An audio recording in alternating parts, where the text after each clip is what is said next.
I'm trying to put together an in-person workshop or class where I talk about color and how to choose better colors for your paintings. Somebody was nice enough to donate one of their pieces to me so that I asked them to find one that they really weren't happy with the colors, and so that we could go over it and I could recreate their piece in pastel and then show them what I would do with the colors, and instead of what they chose to do with the colors.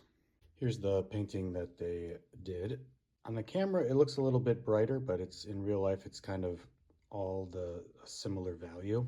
The colors, a lot of them are dark and muted and pushed back, and we don't really have a lot of saturation or vibrancy. Kind of did a little bit of a study of this painting. I was using these colors here for this painting. I just grabbed them out of the box, whatever I needed to recreate kind of this effect.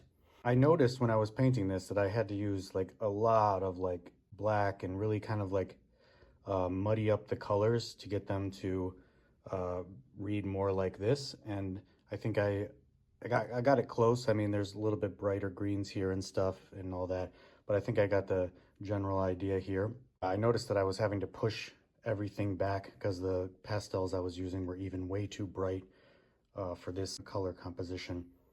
So what I did in the next one is that I showed this person how I would approach it, and that's what this was here. For my painting, I used these colors, which are the same colors that I used to paint this, to replicate this, but I just cherry picked some of the colors that I thought would work a little bit better to give it a nice color harmony.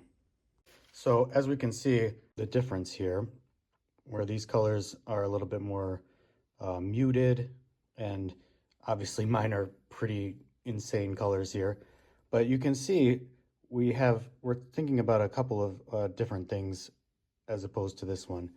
I'm thinking about the path to possibly a focal point here. I'm thinking about warm and cool colors as opposed to just having two very of the same kind of colors where you don't get that bright light on the side of the tree.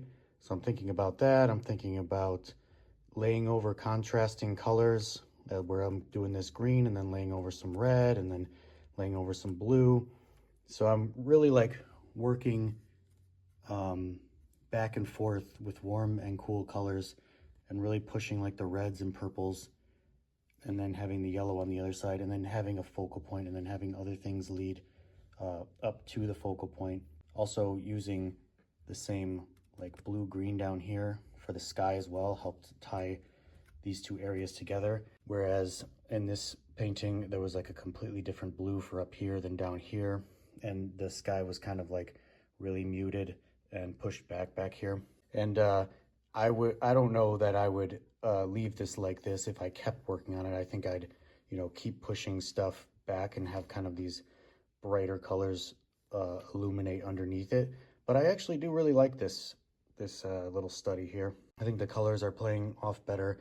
It's a better color relationship than what's going on here, where everything's kind of like dark and gloomy and stuff. And I think that is even an effective way to do stuff, but I think that there's subtle color adjustments that can happen, where, like I was talking about the sky, it's like using the same blue-green for different areas, just lightening it up a bit instead of using a completely different like blue for the sky as opposed to the other blues you're using.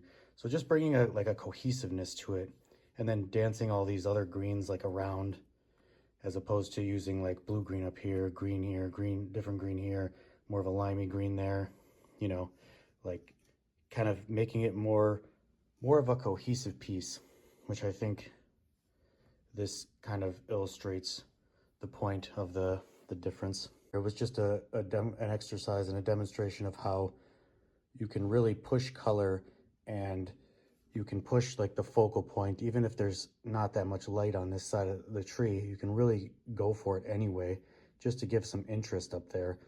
And how you can use like different contrasting colors to really make stuff interesting with these purples and greens and all this stuff, and then these kind of like blue accents. That's kind of the exercise I was doing yesterday, and this is kind of like what I'm gonna, it was just like a little exercise example for what the workshop is going to be about.